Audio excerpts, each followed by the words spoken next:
आज हम समझेंगे द्विनाम पद्धति। द्विनाम पद्धति नामकरण की एक ऐसी पद्धति है जिसमें जीवधारियों के दो नाम रखे जाते हैं। सबसे पहले कैरोलस लीनियस नामक वैज्ञानिक ने अपनी पुस्तक सिस्टेमा नेचुरी में इस पद्धति का वर्णन किया। 1758 में उन्होंने द्विनाम पद्धति को प्रस्तुत किया।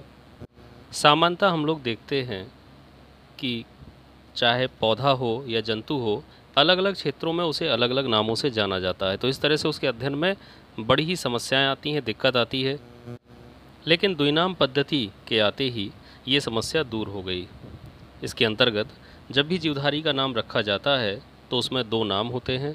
पहला नाम उसके वंश को तथा दूसरा नाम उसकी जाति को दर्शाता है। दोनों नाम मिलकर जीवधारी का वैज्ञानिक नाम भी बन जाता है। अब उदाहरण के लिए यदि हम मनुष्य के नाम को देखें, आप लोगों ने पिछली कक्षाओं में भी पढ़ा होगा कि मनुष्य को होमो सैपियंस कहा जाता है। तो यहाँ पर होमो जो है वो वंश को प्रदर्शित कर रहा है, जबकि सैपियंस जाति को प्रदर्शित कर रहा है। तो इसके दो नाम हो गए और ये जो नामकरण दिया गया ये द्विनाम पद्धति के अंतर्गत किया गया है।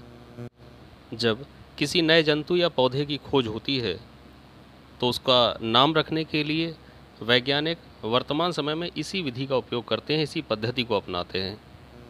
आपके सामने इस केजिंग में कुछ जीवधारियों के वैज्ञानिक नाम दिखाए गए हैं, जैसे मनुष्य का होमो सैपियंस, घरेलू मक्खी का मस्का डोमेस्टिका, आम का मैंजीफेरा इंडिका, गेहूं का ट्रिटिकम एस्टिवम। ये सभी नाम दो नामों से मिलकर बने हैं, जिनमें पहला नाम उनके वंश को और दूसरा उनकी जाति को दर्शाता है। अब समझते हैं त्रिनाम पद्धति, ट्राइनोमियल नोमेनक्लेचर। कभी कभी एक ही जाति के सदस्यों में भिन्न वातावरण में रहने के कारण या किसी अन्य कारण से उनके शरीर में इतनी विषमताएं उत्पन्न हो जाती हैं, इतनी असमानताएं उत्पन्न हो जाती हैं कि फिर हमें एक ही जाति के सदस्यों को अनेक छोटी छोटी उपजातियों में बांटना पड़ता है। इस प्रकार से उनका वैज्ञानिक नाम तीन नामों से मिलकर बनता है। पहला नाम उनके वंश को, दूसरा नाम उनकी जाति को और तीसरा नाम उनकी उपजाति को प्रदर्शित करता है।